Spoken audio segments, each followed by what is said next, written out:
نحمده ونصلي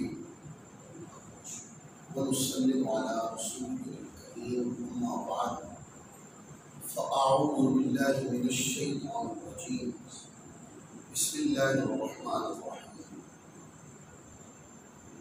يا صاحب الجمال ويا سيد البشر من وجهك المنير لقد نور القمر لا يمكن الثناء كما كان حقه بعد خدا بزرگ توی قصہ مختصر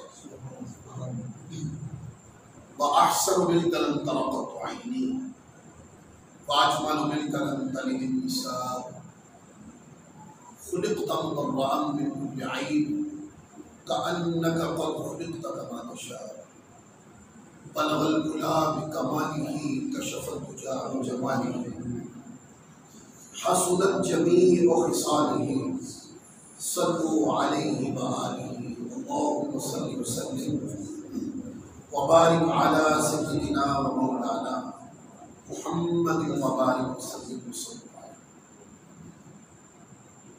اللہ رب العزت کا شکر ہے جس کی توفیق نے آج جمعہ کے بابرکت روز مسجد میں ہمیں اللہ رب العزت کا ذکر کرنے کی توفیق دی۔ اس توفیق پر، اس سعادت پر، اس خوشبختی پر ہم اللہ کا شکر ادا کرتے ہیں۔ آج کا جو درس قرآن ہے یہ سورۃ آل عمران کی آیت نمبر 144 اور آیت نمبر 169 کے اوپر ہے۔ آیت نمبر 144 اس طریقے سے ہے جس کے اندر اللہ رب العزت نے ارشاد فرمایا وما محمد الا رسول، اور محمد صلی اللہ علیہ وآلہ وسلم تو اللہ کے رسول ہیں۔ اس آیت کریمہ کا مفاد یہ ہے جہاں حضور علیہ السلام کی شان رسالت کو بیان کیا گیا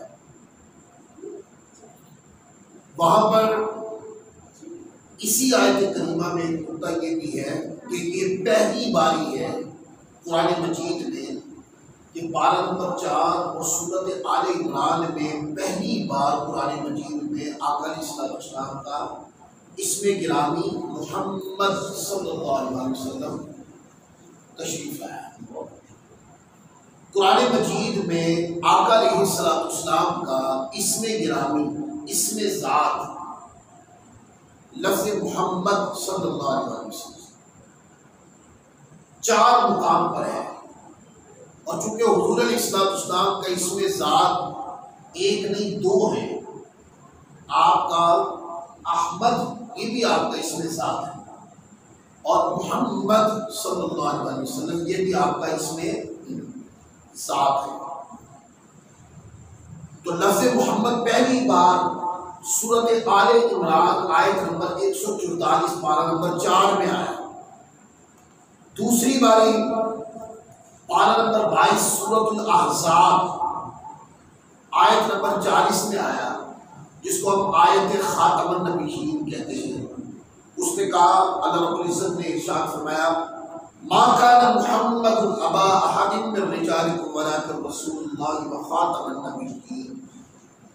تو پارہ نمبر 22 کی سورۃ آل عمران میں حضور کا اسم ذات دوسری بار ہے،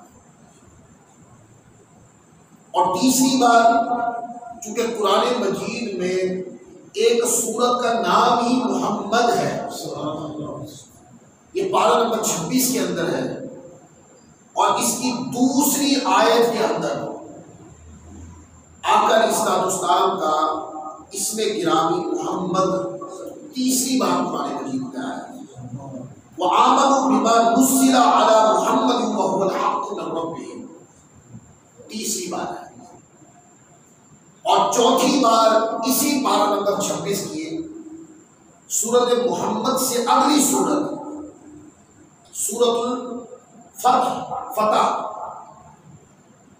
اس کے اندر آیت نمبر 29 کے اندر رکوع نمبر 12 پارہ نمبر 26 آیت نمبر 29 کے اندر چوتھی بار آقا علیہ السلام کا نام نامی اس میں گرامی محمد قرآن میں تشریف لایا اور کہا محمد رسول اللہ والذین معہ اشداء علی الکفار رحماء بینہم. اور چونکہ احمد حضور علیہ السلام کا اس میں گرامی احمد بھی ہے، یہ بھی قرآن مجید میں ایک بار احمد آیا اور پارہ نمبر 28 کی سورۃ الصف کے پہلے رکوع میں. یہ پارے کے اعتبار سے 9واں رکوع بنے گا، 28واں پارہ 9واں رکوع، اور سورۃ الصف کے اعتبار سے یہ پہلا رکوع بنے گا. اس کے اندر پارہ نمبر 28 رکوع نمبر 9 کے اندر لفظ احمد بھی قرآن میں آیا. لہذا آقا کا اسم ذات محمد ہو یا اسم ذات احمد ہو، یہ دونوں مقدس نام قرآن مجید کے اندر آئے. اب یہاں نقطہ یہ ہے کہ قرآن مجید نے کے اندر لفظ محمد و احمد آئے ضرور ہے، لیکن اللہ تعالیٰ نے اس میں ذات کے ساتھ حضور کو پورے قرآن میں مخاطب نہیں فرمایا.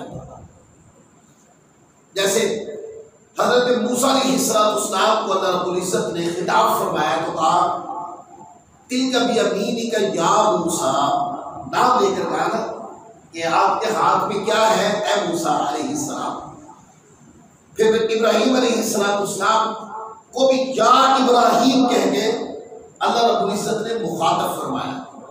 تو ابراہیم حضرت ابراہیم علیہ السلام کا اسم ذات ہے، تو اللہ رب العزت نے اسم ذات کے ساتھ ہی نبی مکرم حضرت ابراہیم علیہ السلام کو یاد فرمایا.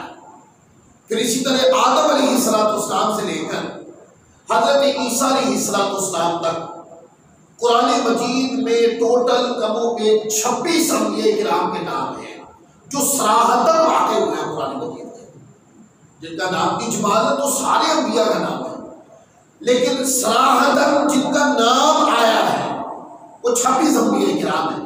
بعض علماء نے جو حضرت خضر علیہ السلام کو کے بارے میں بعض علماء اختلاف کرتے ہیں، تو دیگر انبیاء کرام بعضوں نے 28 کا ذکر بھی کیا کیونکہ 2 انبیاء کا ذکر کنایتاً بھی قرآن پاک میں آیا ہے، لیکن 26 انبیاء کرام کا نام اس میں ذات ذکر کر کے اللہ رب العزت نے قرآن مجید میں ان کا ذکر کیا ہے.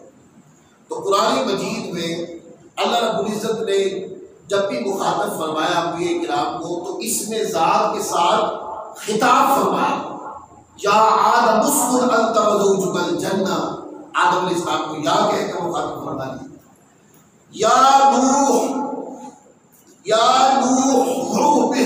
بت منا، تو نام لے کر نوح علیہ السلام کو مخاطب فرما لیا. ابراہیم علیہ السلام کو یا ابراہیم کہہ کے مخاطب فرما لیا. اسی طرح حضرت موسیٰ علیہ السلام کو یا کہہ کے مخاطب کر لیا. عیسیٰ علیہ السلام کو یا کہہ کر مخاطب کر لیا. قرآن مجید کے اندر آقا کا نام نامی اس میں گرامی 4 بار لفظ محمد کے ساتھ ہے اور 1 بار لفظ احمد کے ساتھ ہے، پر اللہ تعالیٰ نے اسم کے ساتھ مصطفیٰ کو مخاطب نہیں فرمایا.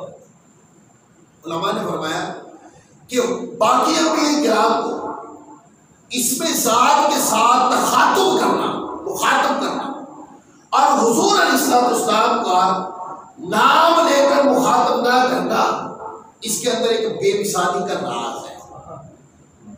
ایک بے مثالی کا راز، جن کو نام لے کر اللہ رب العزت نے مخاطب فرمایا، یہ اشارہ ہے کہ جن کے نام لے لے کر اللہ تعالیٰ نے مخاطب کیے یہ سب بے مثال ہیں. یہ سب کیا ہے؟ سب بے مثال ہیں. اور ایک ذات ہے جس کو اللہ رب العزت نے مخاطب تو کیا پر نام سے نہیں.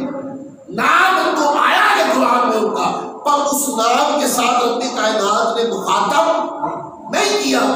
نام لے کر حضور کو اللہ رب العزت کا مخاطب نہ کرنا، یہ اس بات کی دلیل ہے کہ جن کو نام لے کر مخاطب کیا وہ سب بے مثال ہیں، اور جن کا نام لے کر مخاطب نہیں کیا وہ ان سب بے مثالوں میں باقی ہے.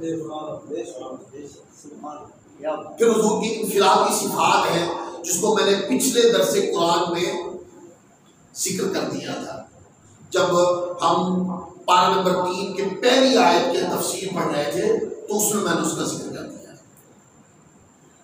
پھر آگے اگلی جو آیت کریمہ ہے یہ سورۃ آل عمران کے اندر ہے. یہ آیت نمبر 179 ہے 179.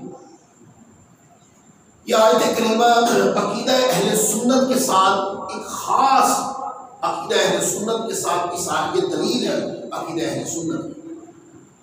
اللہ رب العزت نے ارشاد فرمایا ما کان اللہ لیذر المؤمنین علی ما انتم علیہ حتی یمیز الخبیث من الطیب وما کان اللہ لیطلعکم علی الغیب ولکن اللہ یجتبی من رسلہ من یشاء فآمنوا باللہ ورسلہ وإن تؤمنوا وتتقوا فلکم اجر عظیم.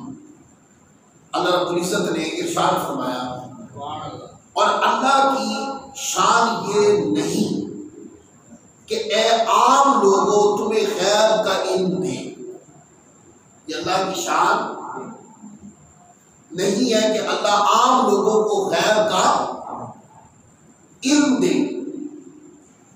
ہاں اللہ چن لیتا ہے اپنے رسولوں سے جسے چاہے. تو ایمان لاؤ اللہ اور اس کے رسولوں پر، اور اگر ایمان لاؤ اور پرہیزگاری کرو گے تو تمہارے لیے بڑا ثواب ہے. اب اس آیت کریمہ کے اندر میں اس کی شان نزول کو پڑھنے سے پہلے ایک بات آپ لوگوں کے ذہن میں ڈالنا چاہتا ہوں. یہ پارہ نمبر 4 کی سورۃ آل عمران کی آیت نمبر 179 ہے. اس کا یہ نمبر یاد کر لیں. اللہ رب العزت نے یہاں پر اس بات کا بڑا واضح طور پر بیان کر دیا کہ اللہ عام لوگوں کو غیب نہیں دیتا. تو اس سے یہ دلیل اخذ کر لینی چاہیے کہ اگر اللہ عام لوگوں کو غیب نہیں دیتا تو جن کو دیا ہے وہ عام لوگ نہیں. اچھا غیب ہے کیا؟ اللہ تبارک و تعالیٰ عز و جل نے اپنی وحی کو بھی غیب کو عنوان دیا. قرآن اٹھا کے پڑھے. یہ فرمایا تلک من انباء الغیب نوحیہا، کہیں ذالک من انباء کر کے بھی فرمایا کہ یہ جو ہم آپ کی طرف وحی کرتے ہیں، فرمایا کہ یہ غیب کی خبریں ہیں. لہذا اللہ تعالیٰ عز و جل جب بھی اپنے نبی کی ذات اقدس کی طرف وحی فرماتا ہے تو وہ وحی کیا ہوتی ہے؟ وہ غیب ہوتا ہے، وہ علم غیب ہوتا ہے، وہ اللہ اپنے نبی کی ذات اقدس کی طرف منتقل فرماتا ہے. اچھا پھر عام لوگوں سے نفی کیوں کی؟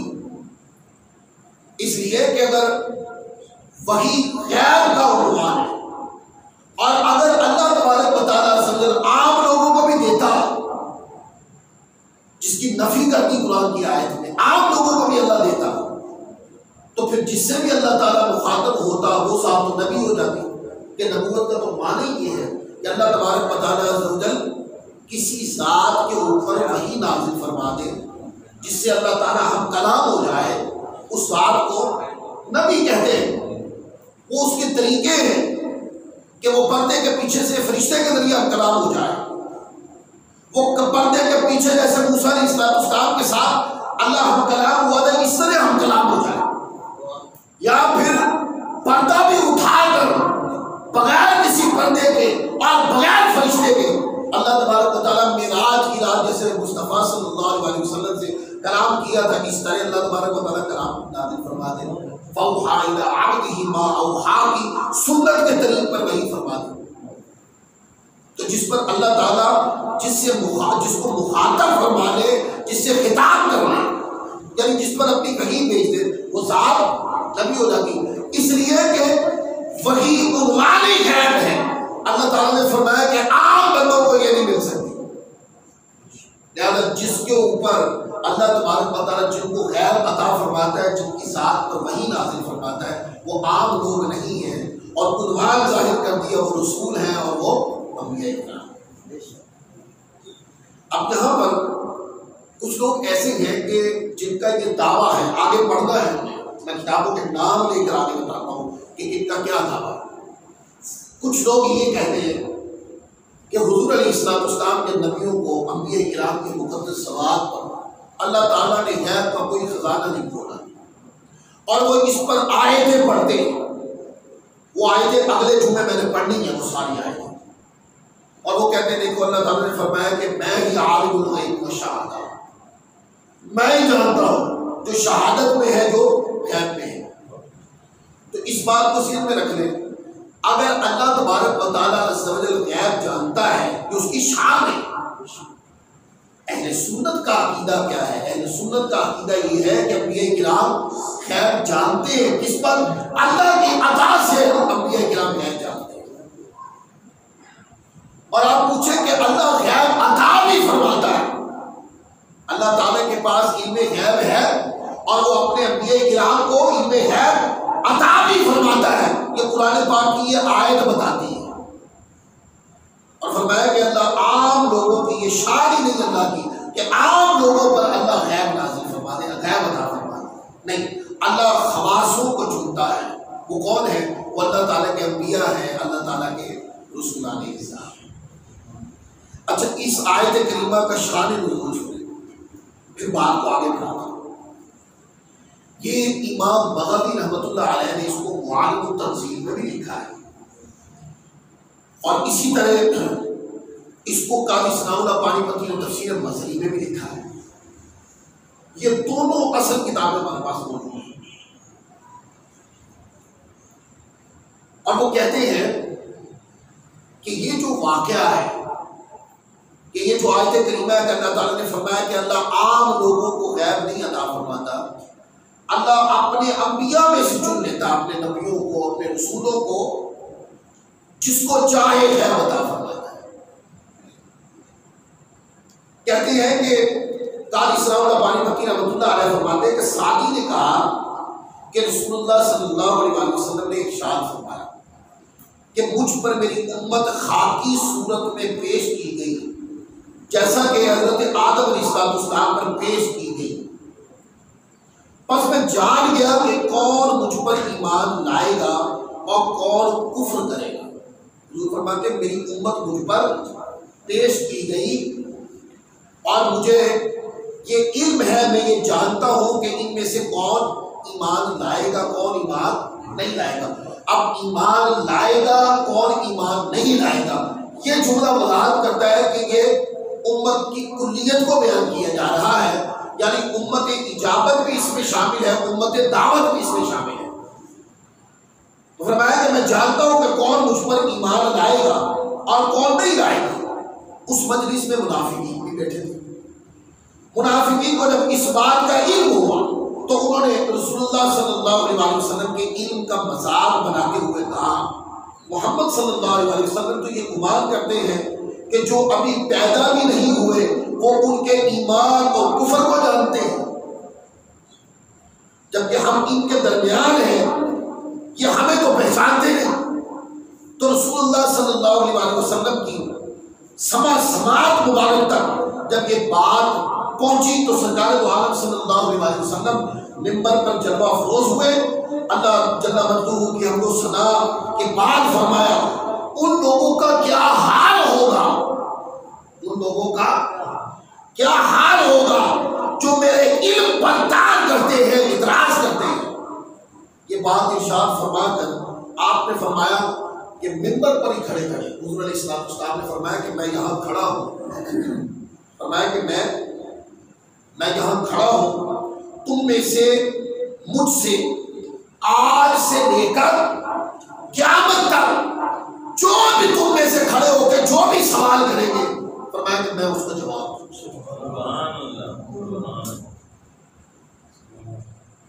یہ دعویٰ کرتا۔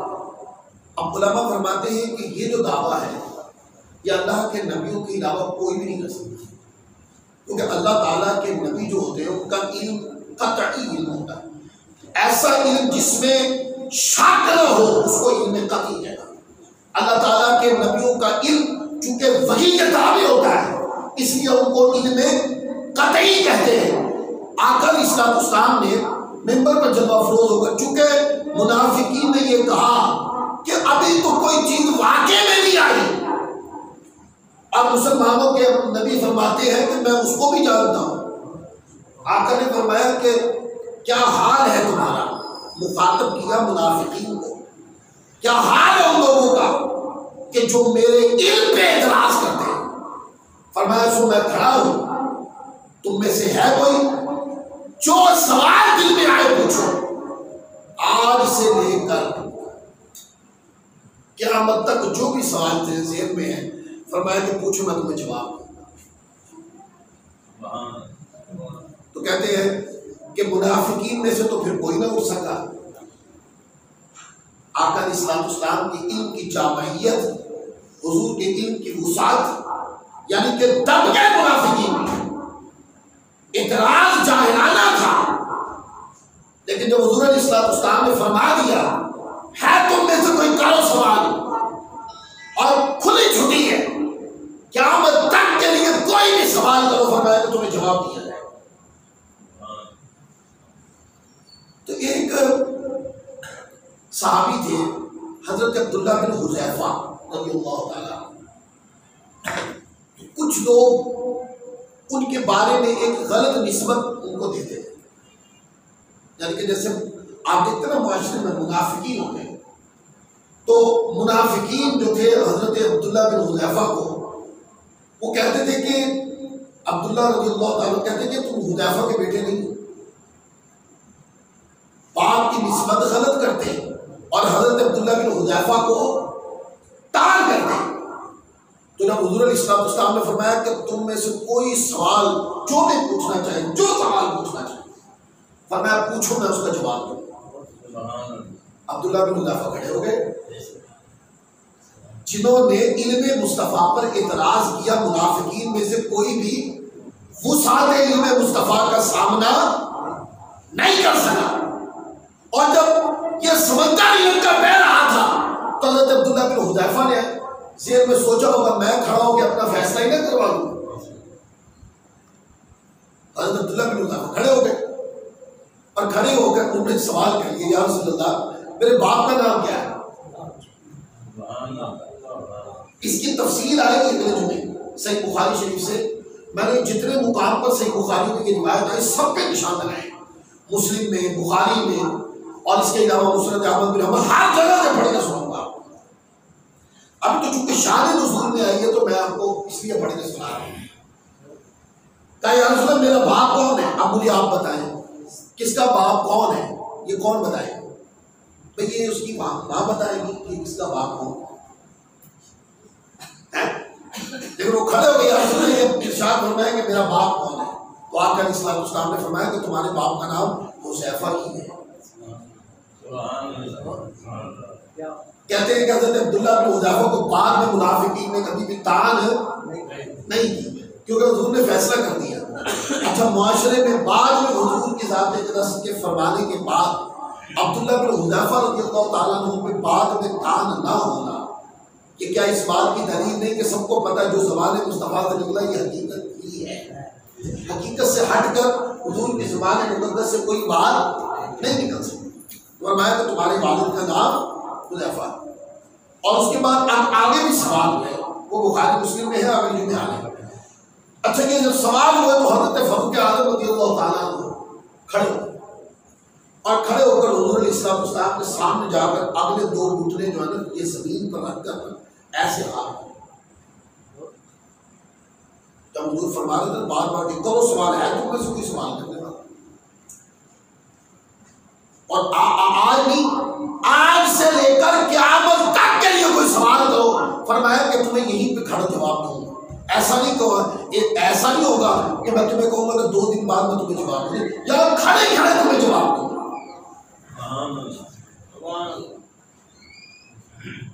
منافقت پگھل گئی ساری علم مصطفیٰ۔ فاروق اعظم رضی اللہ تعالیٰ عنہ، صحابہ تو سارے ہی ماننے والے تھے، ان کی موجودگی میں مصطفیٰ کی ذات مقدس پر وحی آتی تھی، آقا علیہ الصلوۃ والسلام کی موجودگی میں مغیبات کی خبریں ارشاد فرماتے تھے، یعنی کہ ایسا بھی ہوتا تھا ایک بار حضور علیہ السلام تشریف فرما ہے تو یہ مشکات میں، ترمذی میں، مسند احمد بن حنبل میں یہ روایت سند صحیح سے کہا کہ آقا علیہ السلام نے فرمایا کہ یہ آواز ایسا آقا تم نے سنی؟ رسول اللہ نے فرمایا کہ یہ آواز نا آسمان کے ایک دروازہ کھلنے کی آواز ہے۔ اب یہ سن کون رہے ہیں؟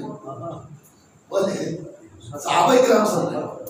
فرمایا کہ آسمان کے ایک دروازہ کھلا ہے، اس کی آواز، اور ایک دروازہ کھلا ہے، ایک فرشتہ اس دروازے کے اندر سے زمین کی طرف آیا ہے، اور اس فرشتے نے اللہ رب العزت کی بارگاہ سے یہ عرض کی کہ مولا مجھے اجازت عطا فرما کہ میں بھی بارگاہ رسالت میں جا کے سلام پیش کروں۔ تو اللہ رب العزت نے اس کو اجازت عطا فرمائی ہے، تو اس فرشتے کے لیے ایک دروازہ کھلا ہے، تو یہ کھٹکا اس دروازے کا ہے۔ اب مجھے بتائیں آسمان کہاں ہے؟ آج تک سائنس کو تو سمجھ نہیں آئی کہ آسمان کہاں ہے، کیسا ہے، کس دھات کا ہے، نہیں سمجھ میں آئی نا۔ آقا نے فرمایا کہ آسمان بھی ہے، آسمان کے دروازے بھی ہیں، اور اس دروازے سے آیا جایا بھی جاتا ہے۔ یہ کہاں کھڑے ہو بتائیں؟ یہ مدینہ پاک کے اندر بیٹھ کر حضور جہاز کے اوپر آسمان کے قریب نہیں گئے، بلکہ آسمان نگاہ مصطفیٰ سے دور ہی نہیں تھا۔ حضور زمین پر ہے، آسمان جتنی بھی وسعت میں ہے وہ نظر مصطفیٰ سے اس کی کوئی وسعت نہیں، دوری نہیں۔ تو صحابہ کرام بیٹھے سنتے رہتے تھے نا کہ ہمیں تو نظر کچھ نہیں آیا، ہم نے تو کچھ نہیں سنا، اور حضور نے یہ ساری خبر ارشاد فرمائی۔ اور پھر وہ جب فرشتہ حضور کی بارگاہ میں حاضر ہوا تو اس فرشتے نے بارگاہ رسالت پاک میں آ کے عرض کی، یا رسول اللہ جب میں آنے لگا تو اللہ رب العزت نے ایک تحفہ مجھے عطا فرمایا ہے آپ کی بارگاہ میں پیش کرنے کی۔ میں تو سلام کے لیے اجازت مانگی تھی کہ میں آپ کی بارگاہ میں سلام کروں، تو اللہ رب العزت نے ایک تحفہ عطا فرمایا ہے سلام پیش کرنے کے بعد، اور وہ تحفہ یہ ہے، اللہ رب العزت نے فرمایا کہ آپ کے دونوں بیٹے حضرت امام حسن مجتبیٰ اور حسین مرتضیٰ کو میں نے جنت کے نوجوانوں کا سردار کیا، اور آپ کی بیٹی سیدہ فاطمہ الزہرا سلام اللہ علیہا ان کو میں نے جنت کی عورتوں کی سردار کیا۔ یہ جو حکم ہے سرداری کا یہ آسمان سے نازل کیا گیا ہے۔ تو حضور علیہ السلام اعتراض کہ علم پر اعتراض ہوا، آپ نے فرمایا کوئی ہے سوال کرے پوچھے بتائیں گے اس کو، اور قیامت تک کے لیے سوال کریں۔ اب جب حضور علیہ السلام یہ فرما رہے ہیں کہ میں یہاں کھڑا ہوں، قیامت تک کے لیے کوئی سوال ہے تو پوچھو میں جواب دوں، تو اس وقت جن باتوں کے بارے میں پوچھنے کا آقا فرما رہے ہیں وہ باتیں ابھی واقع میں تو نہیں آئی نا، یعنی وہ تو وارد ہی نہیں ہوئی کائنات میں، وہ تو عمل میں ہی نہیں آئی، وہ تو ابھی عمل کا حصہ ہی نہیں بنی۔ لیکن حضور نے یہ فرمایا کہ پوچھو کیا پوچھتے ہو تمہیں جواب دیا جائے گا۔ معنی یہ ہے کہ جو چیز واقع میں آ کے گزر گئی اس کا علم اتنا مشکل نہیں ہے، فرمایا کہ جو ابھی واقع میں نہیں آئی اس کے بارے میں بھی سوال پوچھو گے تو تمہیں اس کا بھی جواب دیا جائے گا۔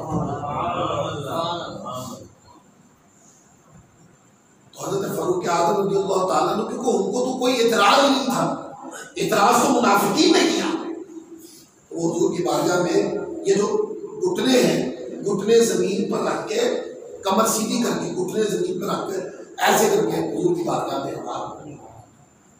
اور فاروق اعظم عرض کرنے لگے ہم اللہ کے رب ہونے، اسلام کے دین ہونے، قرآن کے امام ہونے اور آپ کے نبی پر حق ہونے پہ راضی ہیں۔ مانے یا رسول اللہ آپ کی شان کی وسعتوں کو بھی مانتے ہیں، آپ کے علم کی وسعتوں کو بھی مانتے ہیں، اور آپ کی تمام عظمتوں اور رفعتوں کو اور رفعت مکانی کو یا رسول اللہ ہم تو مانتے ہیں، یہ تو منافقین کا اقرار ہے، یا رسول اللہ ہمیں معافی عطا فرمائے۔ تو کہتے حضور علیہ السلام فاروق اعظم رضی اللہ تعالیٰ عنہ کی اس عجز و انکساری کے سامنے حضرت فاروق اعظم کی جو تھی اس پر حضور علیہ السلام خاموش ہوئے۔ اب مجھے بتائیں یہ جو اس آیت کریمہ کا کہ جس میں اللہ نے فرمایا کہ یہ اللہ کی شان نہیں کہ اللہ عام لوگوں کو غیب دے، عام لوگوں کو، ہاں اللہ اپنے رسولوں میں سے، نبیوں میں سے، میں سورۃ جن کی آیت کو جوڑ کر بھی تفسیر کر رہا ہوں، اللہ اپنے رسولوں میں سے، اپنے انبیاء کرام میں سے جس کو چاہے اللہ غیب عطا فرماتا ہے۔ غیب کا مالک کون ہے؟ اللہ۔ غیب کا مالک کون ہے؟ اللہ۔ لیکن وہ غیب اپنے انبیاء کو، اپنے رسول علیہ السلام کو عطا بھی فرماتا ہے۔ کچھ لوگوں کا کہنا ہے کہ اللہ عطا ہی نہیں فرماتا، اللہ تعالیٰ نے کبھی کسی کو کوئی غیب بتایا ہی نہیں، یہ صرف دعویٰ ہے، اس دعویٰ پہ دلیل کوئی نہیں۔ میں نے آپ کو بھی کہ جو وحی ہے اللہ تعالیٰ اپنے نبیوں پر وحی فرماتا ہے۔ حضور علیہ السلام کی ذات اقدس پر 23 سال کم و بیش 23 سال حضور کی ذات اقدس پر وحی نازل ہوتی ہے۔ وہ کیا تھا؟ وحی کی صورت میں جو بھی بات اللہ کی بارگاہ سے بھیجی جاتی وہ غیب تھا۔ اس حدیث پاک کے اندر جو شان نزول ہے، اس کے اندر ایک بات تو یہ پتہ چلی کہ آقا علیہ السلام اپنی پوری امت کے ایمان اور کفر کا علم جانتے ہیں کہ میری امت میں سے کون مسلمان ہوں گے اور کون مسلمان نہیں۔ یہ سارا حضور علیہ السلام ہو گیا۔ یہ کیسے علم ہوا؟ اللہ رب العزت نے آپ کی امت کی کلیت کو کھول کے آپ کے سامنے رکھا۔ جیسے حدیث پاک کے اندر آتا ہے، حضور علیہ السلام نے فرمایا کہ اللہ تبارک و تعالیٰ نے زمین کو میرے سامنے ایسے رکھ دیا جیسے کہ میری ہتھیلی میں زمین کو ایسے دیکھا، یا فرمایا کہ میں کائنات کو ایسے دیکھا۔ صحیح مسلم شریف کے اندر ایک روایت ہے جس کا مفہوم اس طرح فرمایا کہ اللہ رب العزت نے زمین کے مشارق اور مغارب کو سمیٹ کر فرمایا کہ میرے سامنے رکھ دیا، سو میں زمین کے مشارق کو بھی جانتا ہوں، میں زمین کے مغارب کو بھی جانتا ہوں۔ اسی طرح ساری امت کے لوگوں کو آقا علیہ السلام کے سامنے رکھ دیا، مشاہدہ کروا دیا۔ یہ وہ لوگ تھے جنہوں نے آنا تھا، یہ وہ لوگ تھے جنہوں نے آنا تھا، آنا۔ آقا علیہ السلام سب کو جانتے تھے ان میں سے کون ایمان لائیں گے اور کون ایمان نہیں۔ اب وہ جس بے شرمی سے جو لوگ یہ بات کرتے ہیں کہ دیوار کے پیچھے کا علم نہیں تھا، وہ سوچیں اس بات کو۔ آپ کہتے ہیں کل کیا ہوگا، اللہ کے نبی کو اس کا پتہ نہیں ہے۔ میں کہتا ہوں کہ قیامت تک آنے والی امت اور امت کے اندر کون ایمان لائے گا کون ایمان نہیں لائے گا، مصطفیٰ تو اس کی تفصیل کو بھی جانتے ہیں۔ پھر آگے دیکھیں، آقا کے علم پہ اعتراض کنہوں نے کیا تھا؟ منافقین نے۔ صحابہ تو ہاتھ جوڑ رہے تھے بارگاہ رسالت میں، ایسے ہاتھ جوڑ کے یا رسول اللہ ہم تو ماننے والے ہیں، حضور ہمارے تو جسم آپ کی شان و عظمت کے سامنے جھکے ہوئے، ہم نے تو مکہ کی وادیوں سے لے کر مدینہ کے ریگستان تک یا رسول اللہ ہم کو معترف ہیں آپ کی عظمت و شان کی۔ اعتراض صحابہ نے نہیں کیا، کس نے کیا؟ منافقین۔ کس پر کیا؟ مصطفیٰ کے علم غیب پر اعتراض کیا منافقین نے۔ کیا کس پر؟ آقا کے علم غیب پر۔ تو علم غیب پر اعتراض کرنا یہ کن کا شیوا؟ منافقین کا شیوا۔ علم کو ماننا، صرف علم نہ ماننا، وسعت علم ماننا، اور اتنی وسعت علم ماننا آگے دلائل سے ثابت کریں گے ہم کہ ہم کہتے ہیں کہ حضور کا علم ساری مخلوق کا، کس کا؟ ساری مخلوق کا علم اگر علم مصطفیٰ کے ساتھ تولا جائے تو ایک قطرہ ہی ہوگا، ایک قطرہ بھی نہیں ہوگا۔ تو حضور کا علم با اعتبار مخلوق کے مصطفیٰ کا علم کلی ہے۔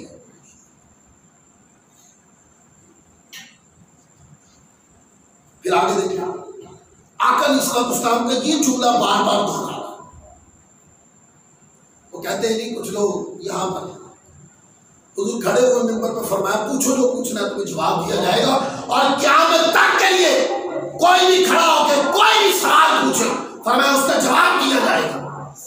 ایک صاحب کھڑے ہوئے یہ حدیث بیان کرنے لگے, کہنے لگے کہ وہ اس وقت وحی آ رہی تھی نا تو 1 منٹ کے لیے حضور کی طرف وہ سارا علم منتقل کر دیا. پھر حضور نے دعویٰ کیا اور جب حضور وہاں سے ہٹے تو وہ پھر علم ختم ہو گیا. اس کے بعد حضور کو پتہ نہیں تھا. میں نے کہا کہ یہ جو کہانی ابھی آپ نے سنائی ہے یہ کسی قرآن کی آیت میں لکھی ہے یا یہ جو حدیث ہے اس میں لکھی ہے؟